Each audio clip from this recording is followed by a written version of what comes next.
A typewritten note lies next to a dead man. A document examiner must read between the lines to lead authorities to the killer.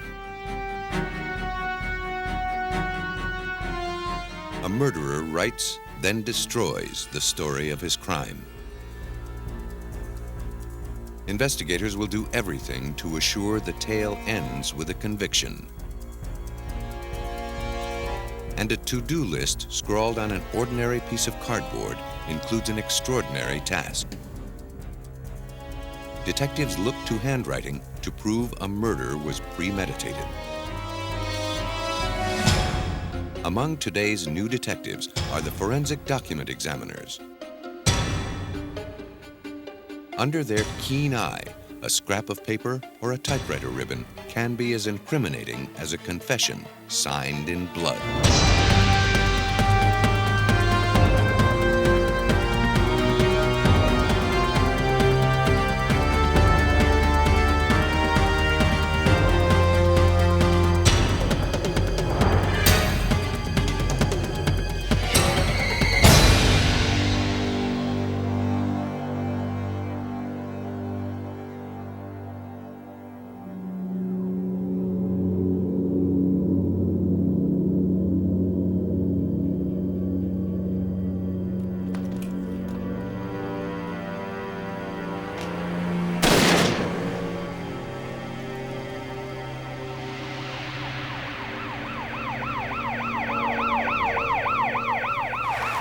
In Minneapolis, Minnesota, February 6, 1995, police officers responded to a 911 call. They arrived at the home of Ted Mills, his wife, Maime Hernandez Mills, and stepson, Nathan Latu.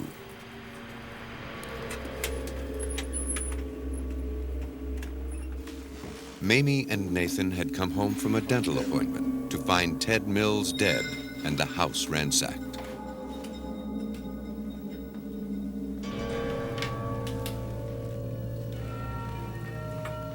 Mills lay with a shotgun wound in his head. The back door of the house showed signs of forced entry. The strewn clothing seemed to indicate a robbery had taken place. 320 AT dispatcher. Supervisor respond. Then, police found a note.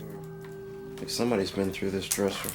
Typed on a torn sheet of lined yellow notepaper, it read, "This is for our bud that you sent to jail. Rest in peace." It was one clue that would speak volumes, not just in the words on the page, but in its paper and ink. Sergeant David Palmer of the Minneapolis Homicide Unit relied on the expertise of forensic document examiner Karen Runyon to help him read between the lines. Document examiners match writers with their penmanship, typists with their typewriters, counterfeiters with their forgeries. Using computers, microscopes, and digital enhancement, these new detectives delve into the minuscule world of paper fibers and carbon particles to solve crimes. As the document examiner in this case, it was up to Runyon to learn all she could from the slip of paper. The note was collected by the crime scene people and brought to me, and I first made an examination to determine how the note had been prepared, and it had been prepared with a typewriter that used a carbon film ribbon, which told me that if the ribbon could be located, the ribbon could be read and matched possibly to this entry. Runyon told officers to look for an electric typewriter with a carbon film ribbon, and if they found one like that, they should collect it as evidence.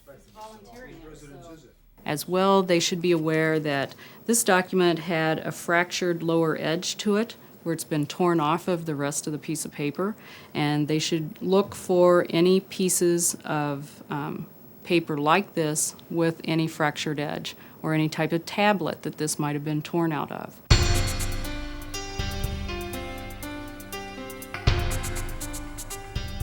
While Renan focused on the note, the police questioned the victim's wife and stepson. According to Maime and Nathan, they were at a dental appointment when the murder occurred. They'd phoned home from the dentist's office, but no one answered. Ted should have been home, but they assumed he was sound asleep, since he worked nights and slept days. The note suggested the murder and burglary were a payback for a past burglary at their home that was foiled by the victim. Mills had helped send the burglar to jail.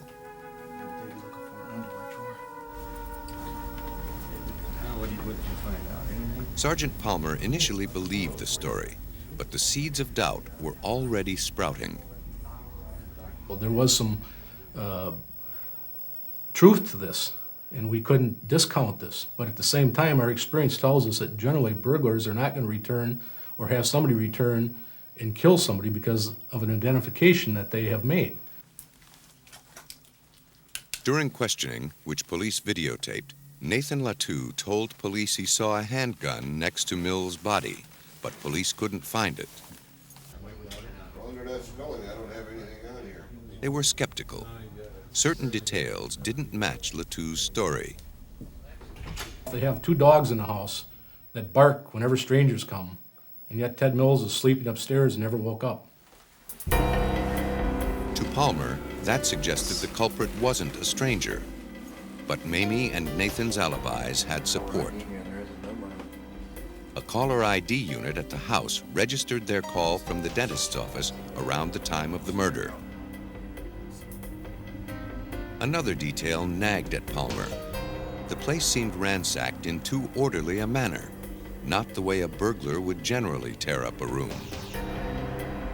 We were suspicious about this because our experience as investigators, most burglars are not this neat, as we found contents pulled out so they could be put readily and easily back into the drawers that they were dumped. And Latu's 911 call to police raised further suspicion. Yes, my father's been shot. What happened? We just got home. I was at the VA hospital with my mom. They broke in the back door, trashed upstairs, they shot him. He just had too much knowledge that he was able to tell us immediately. Most people, when you talk to them and they're in a hysterical state like this, they can't hardly tell you what time of the day it is. All they can do is screaming and crying and get somebody out there to help us. But this was a different thing. We had an uneasy feeling about this. Something about the case didn't ring true. The pieces just didn't fit. The strongest indication that all was not as it seemed was a fingerprint on a broken window at the point of entry. It belonged to Nathan Latu.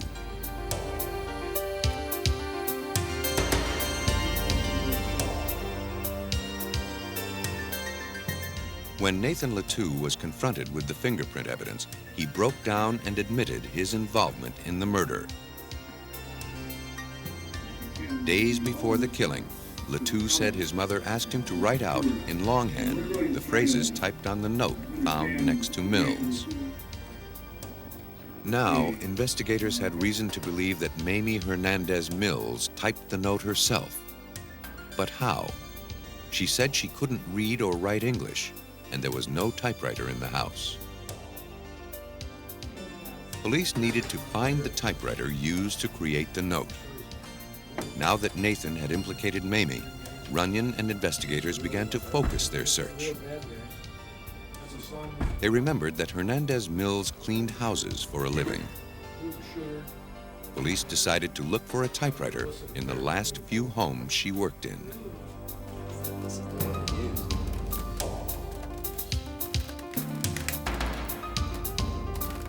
In one of them, police found an electric typewriter with a carbon film ribbon.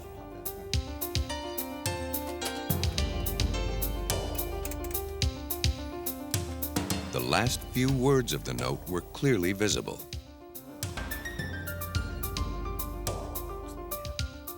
They also found several yellow notepads with paper similar to the note.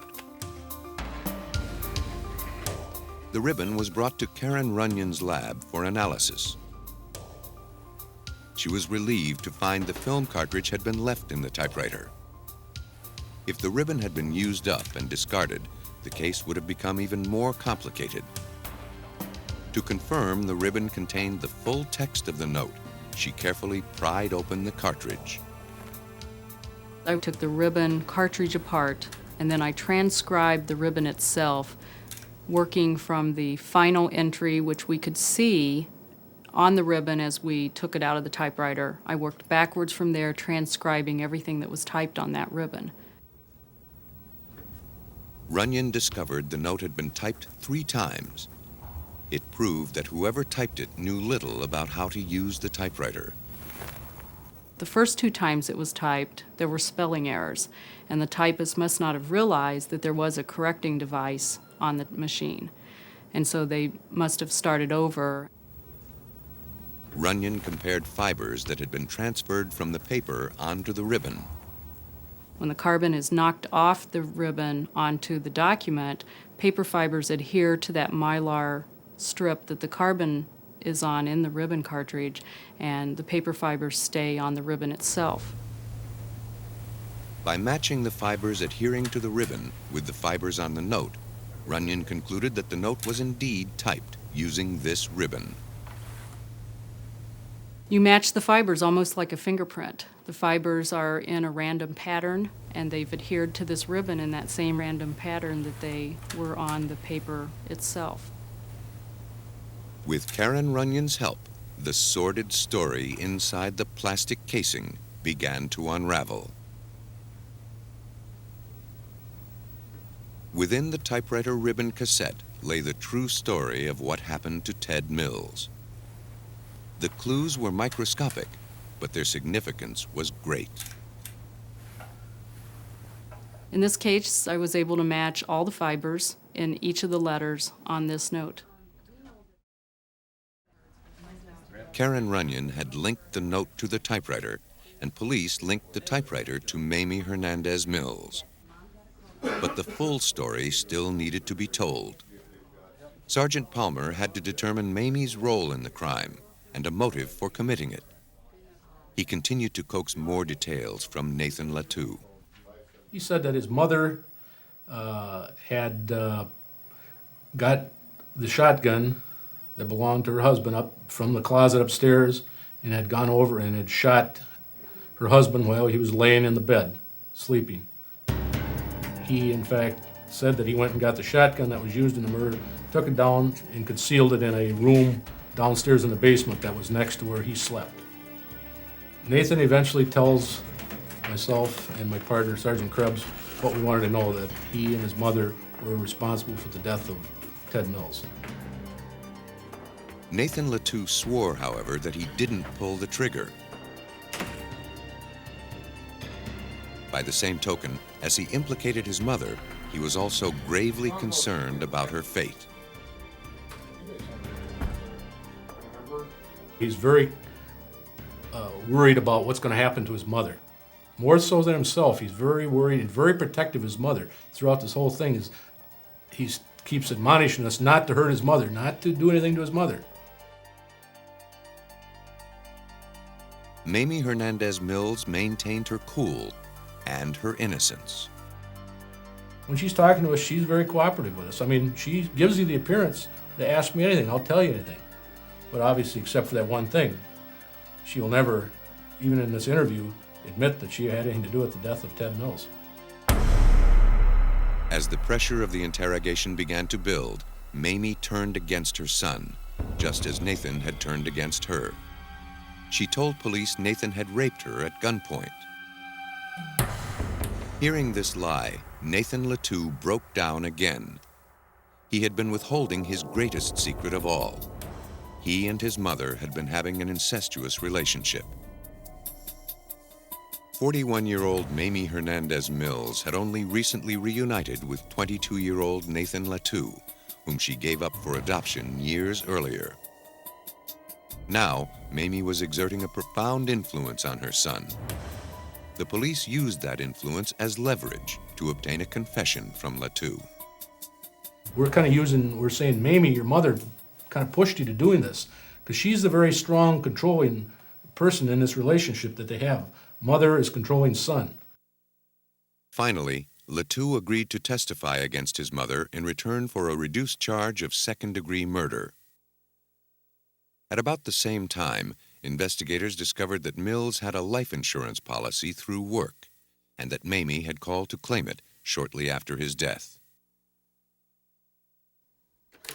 With this motive now exposed, the shuffled events of that bloody February day fell into place. Maime Hernandez Mills had typed the note on her employer's typewriter, using Nathan's handwritten note as her guide. Each time she made a mistake, she started over, leaving behind a telltale story inside the typewriter cartridge.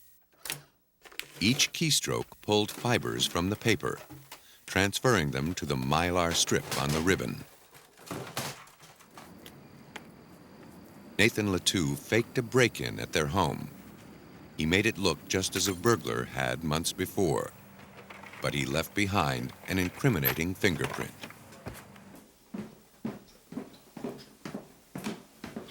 As Nathan and Maime climbed the stairs, they were careful not to wake Ted Mills. Upon entering the bedroom, they wasted no time.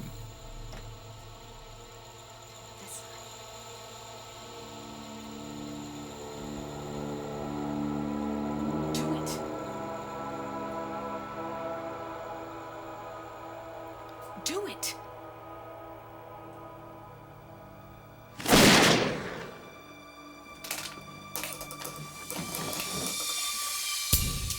After killing Mills, the two faked the burglary.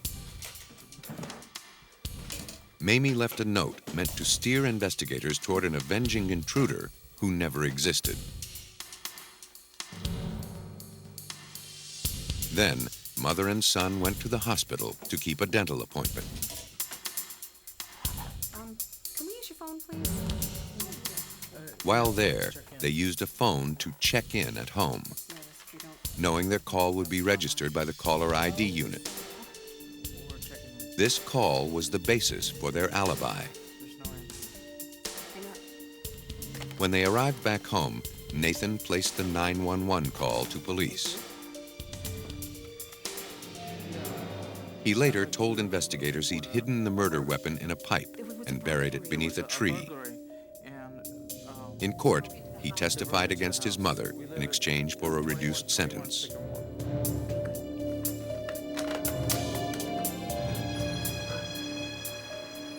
Maime Hernandez Mills was convicted of first-degree murder on April 20th, 1996.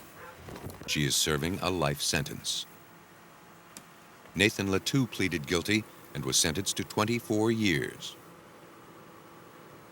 By leaving a note, Maime Hernandez Mills and Nathan Latu meant to cast blame on a fictional intruder, but they left too much real-world evidence to the contrary. The note was left next to the body, and that the note was part of a scheme to make this look like another type of crime than what it really was. And in that perspective, this was an interesting case, and the fact that we did find the machine with the ribbon. For investigators Palmer and Runyon, a note meant to throw authorities off track led them right to the killer. In Virginia, a murder case was even more ironic. In a scrawled note to himself, a man made his deadly intentions terribly clear. The shooting death of an elderly woman in February 1995 brought police to a home in eastern Virginia. The only thing missing from the scene was $5 taken from the woman's purse. Police knew the crime was committed by 18-year-old Richard Webb, live-in grandson of the victim. According to police, Richard planned to kill his grandparents, steal their money, and take their van. The grandfather escaped when the gun malfunctioned. Unable to find keys to the van, Richard Webb fled on foot and was apprehended a short time later. Webb was guilty, but his guilt was a matter of degree. If police were right and Richard planned the killing with intent to rob, he'd be guilty of first-degree murder. But if he killed on a sudden, violent impulse, he'd probably receive a lesser charge. It was up to the police to determine the killer's intentions. While searching Richard's bedroom, police found an important clue in a torn piece of cardboard.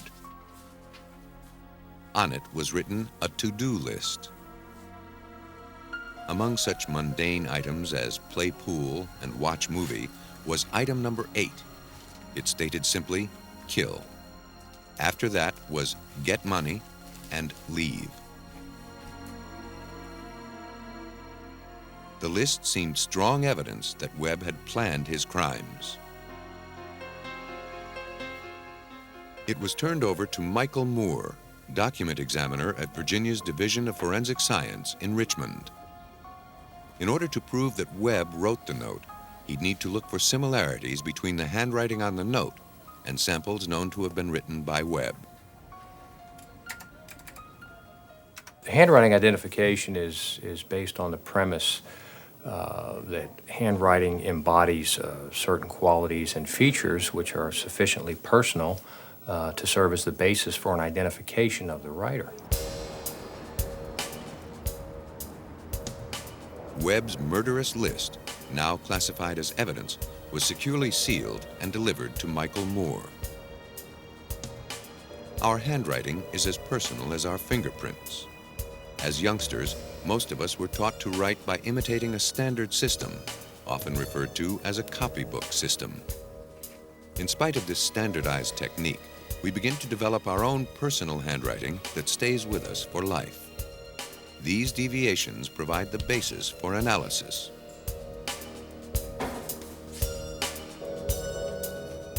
When examining a document, Moore looks at speed, skill, slant and height ratio, proportion, and the overall appearance of the writing.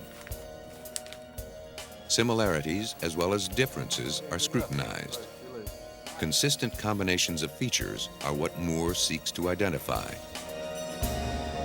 Does it exhibit good line quality? Are there some unusual stopping and starting places? Does it have patching or retouching? Are there blunt beginning and ending strokes? He set to work, applying a 3-step process to the handwriting examination. He knew from the start this was to be a challenging assignment. In the first phase, he was concerned strictly with the writing surface. Moore noted that something had been torn from the face of the smooth cardboard, exposing rough inner layers. Any handwriting on these layers might be distorted by the rough surface. Portions of this particular piece of cardboard being so rough were difficult to write on, and there was some overwriting. Meaning that the person that did the writing had to actually write over several times in order to get a visible image. Glue adhering to the cardboard interfered with the movement of the pen. Moore had to factor that into his analysis. Some of the unusual or blunt, awkward movements, for example, where the ink or the pen came into contact with the foreign matter, with the adhesive. Is this the habit of the writer to square off this particular portion of this letter, or is this as a result of coming in contact with this amount of glue?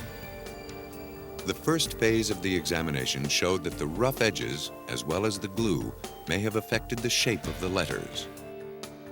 In item number 2, the bottom of the W in work is squared off where the pen hit the glue.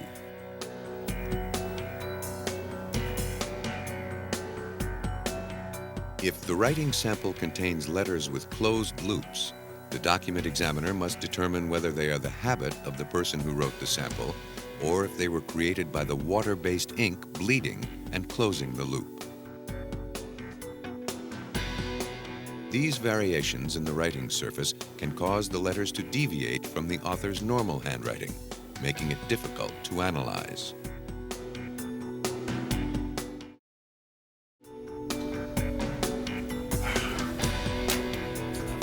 Richard, how you doing?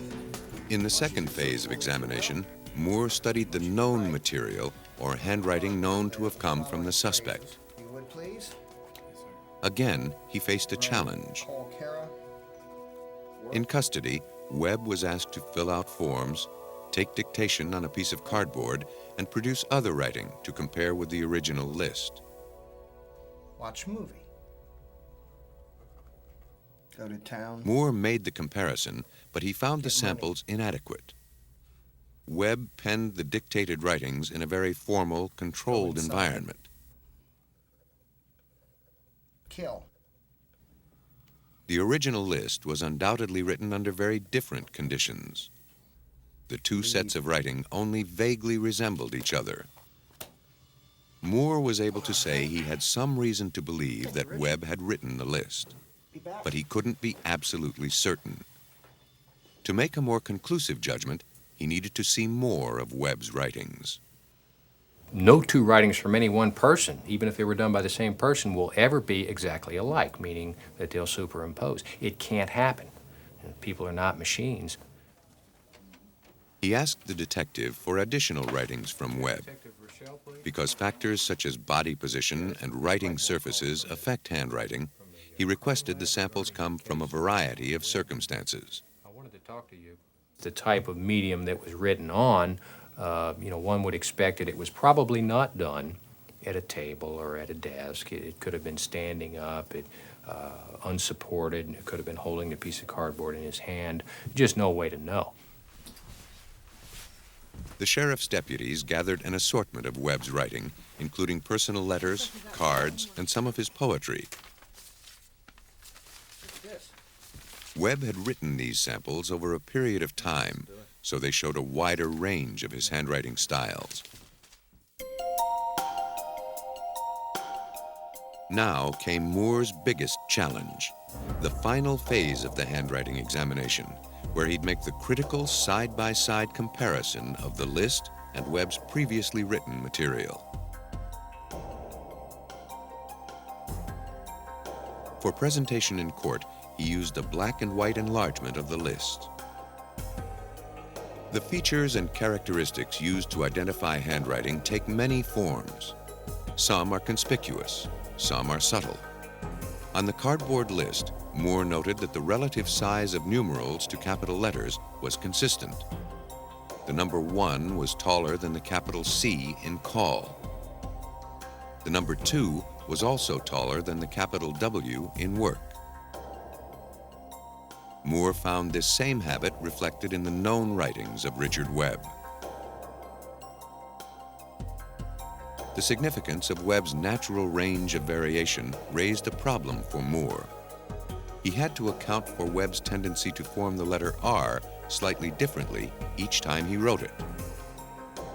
In item number 1, the letter began well to the left of the spine, then continued on to form a rounded upper portion. In item 9, that capital R still began to the left of the spine, but the top portion was flat. Moore recognized the same variations of the letter R on Webb's known writings. They matched exactly the variations found on the cardboard list. The combination of these features led Moore to a single conclusion. He could state with virtual certainty that Richard Webb was the person who wrote the list on the cardboard and had therefore premeditated his crimes.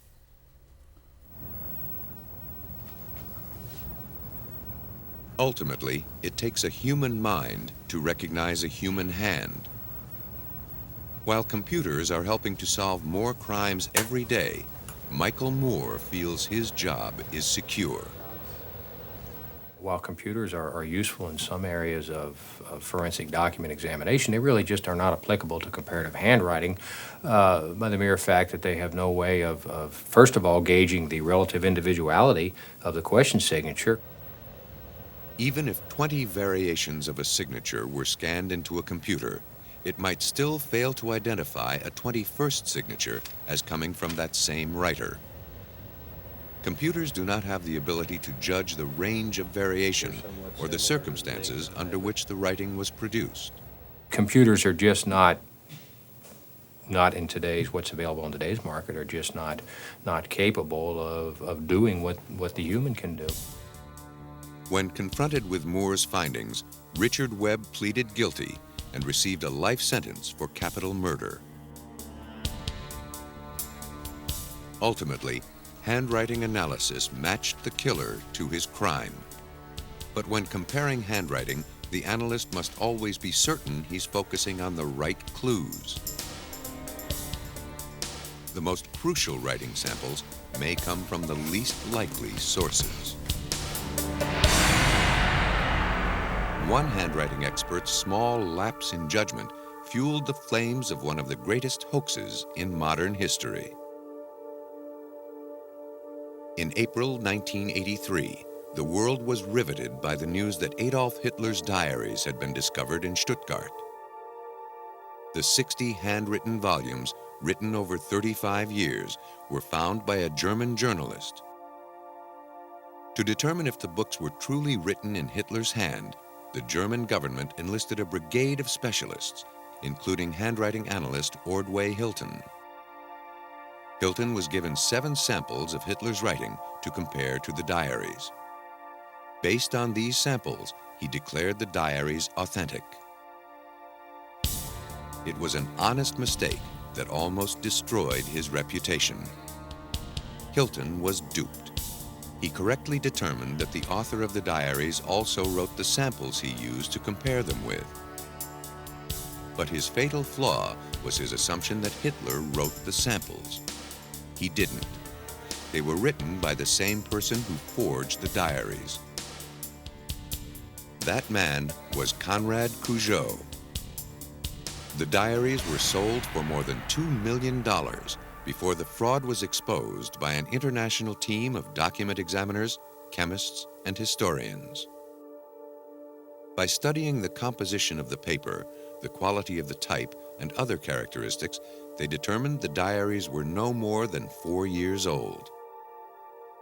When the West German State Archives announced their findings, they discredited the books in no uncertain terms, declaring the diaries the grotesquely superficial concoction of a copyist endowed with a limited intellectual capacity.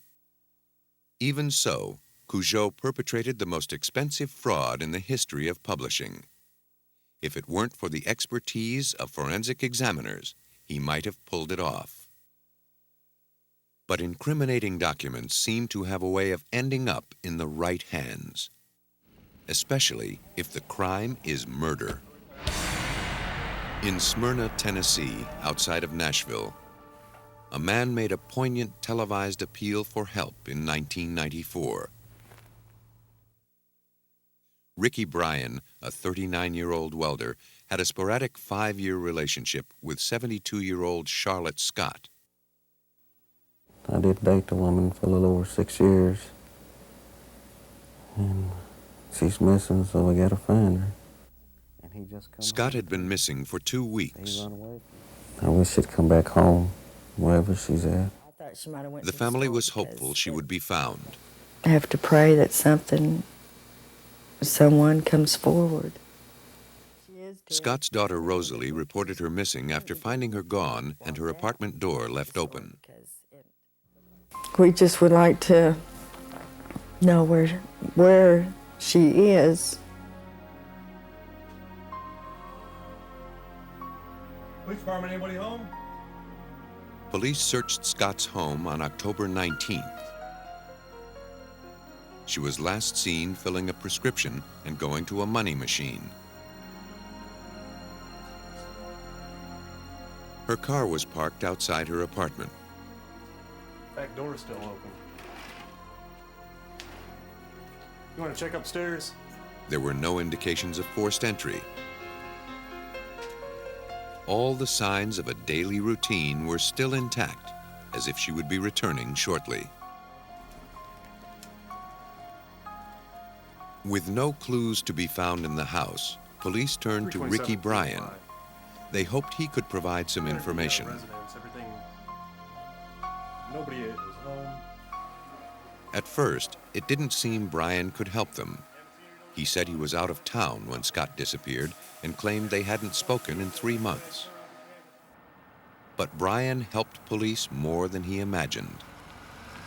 Detectives E.J. Bernard of the Metro Nashville Police and Clayton Thomas of the Smyrna Police found a hole in Brian's story, a hole they hoped to climb through to get to the truth. They discovered Brian had used Scott's ATM card the day she was reported missing. Detective Bernard. He told us he wasn't in Nashville, but we had proof of this through the camera, statements from his relatives, as well as the transactions from the bank, which was very close to her residence. With that proof, Brian's alibi crumbled. But just because he took Scott's money didn't mean he was involved in her disappearance. Even so, the lie made him the only suspect in this crime of few clues.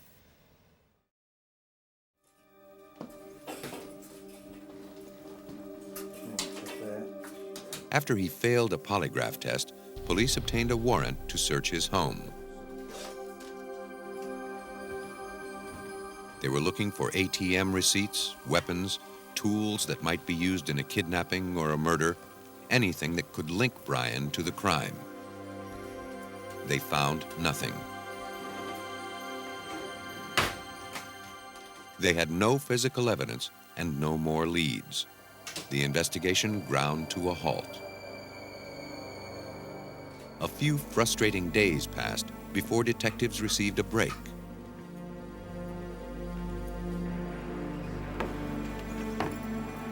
Some of Brian's family members stepped forward. They told police he had divulged an outrageous story. According to Ricky Bryan, Charlotte Scott was murdered by a gang of drunken men at a rock quarry where the couple frequently met. Ricky had left for a few minutes, and when he returned, Charlotte had been killed. He knew the story sounded absurd, and he had no witnesses to prove he wasn't involved. So he decided to bury the body and deny he knew what happened to her. In one respect, police agreed with him. The story was absurd. But why would he concoct such a tale unless he really did bury Charlotte Scott? If the strange tale was his way of deflecting guilt from himself, it had the opposite effect. Police now had reason to suspect Charlotte Scott was murdered and that Ricky Bryan killed her. But they still had not a shred of evidence. When police confronted him about the story, he denied he ever told it. Even so, the story was the only lead they had. They began searching for the buried body. Despite their long hours and the use of cadaver dogs, they turned up nothing. Then, Michael Thompson, Ricky Bryan's nephew, approached Detective Thomas and offered his help. The 19-year-old would soon lead investigators to a spot in the woods and Ricky Bryan to a point of no return.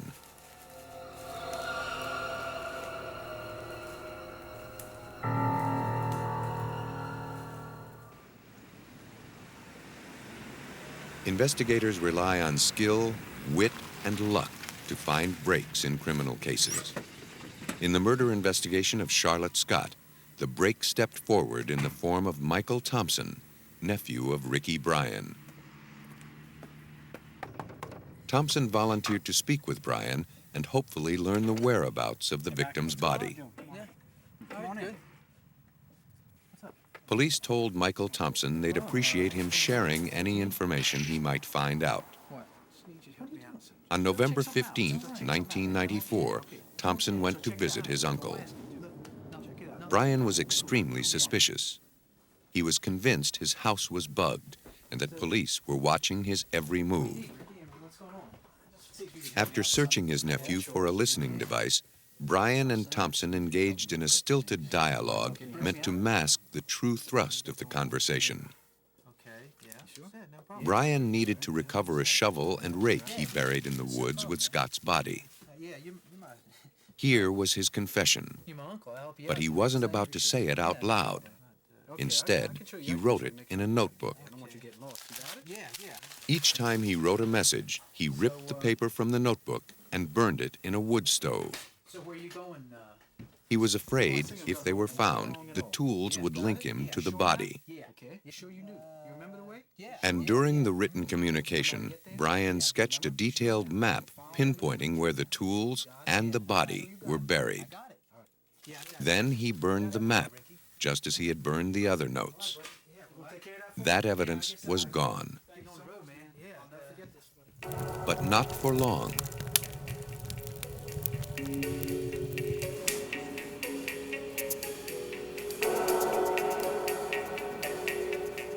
After leaving Brian's home, Michael Thompson immediately called police. Following the directions he'd memorized from the map drawn by his uncle, he led them to a pit in the woods. There, they found a body. 327 T, Sarge. Definitely her. 327 T, Sarge. There was an odor of decomposed flesh. We then started going through the items. There was a lot of debris. We pulled debris out, and at one point, Detective Thomas found the foot belonging to the victim. 393. The remains were crushed and mutilated almost beyond recognition. With the help of an identification unit, Detectives Thomas and Bernard recovered and identified the body of Charlotte Scott. Nearly a month had passed since she had last been seen. The case had stalled for several weeks as investigators tried in vain to trip up Ricky Bryan. But now they could go forward. Charlotte Scott had been found. And Ricky Bryan's weird story about burying her body had led to her discovery. Police had what they needed to arrest Ricky Bryan, but not enough to convict him. They needed hard evidence that proved Bryan knew where the body was buried. The testimony of his nephew may not have been enough to convince a jury. They needed the notebook in which he drew the map. The map itself was unrecoverable, but if the notebook could be found, perhaps the remaining pages would bear its faint impression, proving Bryan had total knowledge of the slaying.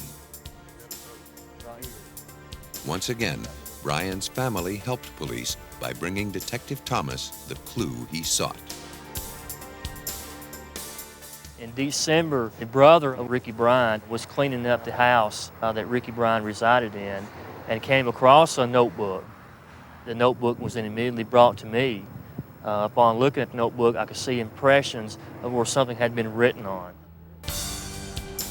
The vague impressions defied all efforts to read them. But Thomas was convinced they could be turned into hard evidence if only they could be made legible. For that, he depended on the forensic laboratory of the U.S. Postal Service in Memphis, Tennessee. Examining more than 17,000 documents each year, it's one of the busiest document evaluation centers in the United States.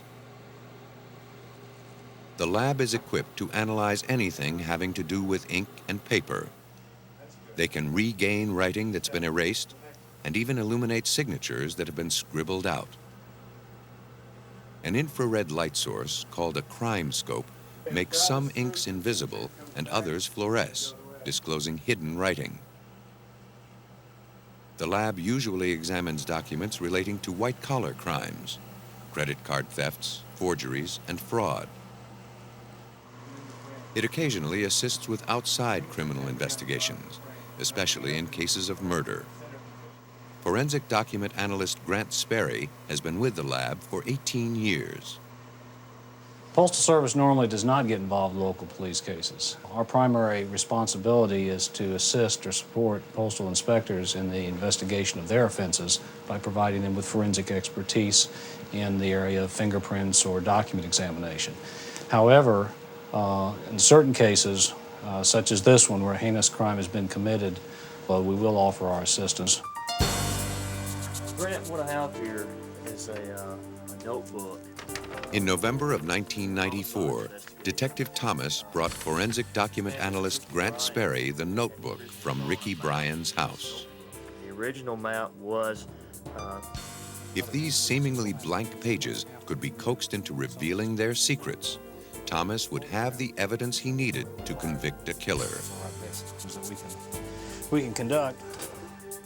He would depend on Sperry and the postal laboratory to decipher the faint impressions of writing left on the page. These telltale furrows are called indented writing. They're embossed on a blank page when the page above is written on.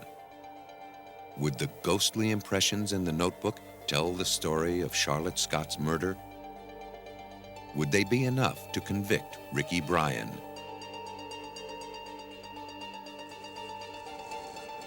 Okay, Patricia, we need to photograph. Using a fiber optic light source to illuminate the surface of the paper, Sperry determined that Bryan's notebook did indeed contain faint impressions of the map and other indented writings. After photographing it, he utilized the electrostatic detection apparatus, or ESDA. The ESDA would make the ghost-like indentations visible. The beauty of the ESDA is that it's non-destructive for the most part. In other words, your document is protected by the film, the imaging film. You can retain a permanent record of any of your indentations that are developed. Sperry placed the page from the notebook on a brass plate and pulled plastic film over it. Then a vacuum drew the film into the paper fibers and into the impressions. The film was then electrically charged while toner cascaded over it. The toner was attracted by the charge and filled the indentations in the film. Once the toner settled into place, Sperry secured it with a sheet of adhesive-backed plastic. Next step is to take the clear plastic adhesive, which now has an image on it developed with our ESDA, and cut this image down to size, removing the excess plastic. Before lifting the plastic film, Sperry smoothed it to remove air bubbles. It's not uncommon. A single document might go through the ESDA process 5 to 10 times to bring out every nuance. See, here we have entries that appear to be school inside of a... If necessary, the lift can be scanned into a computer to enhance and separate the image.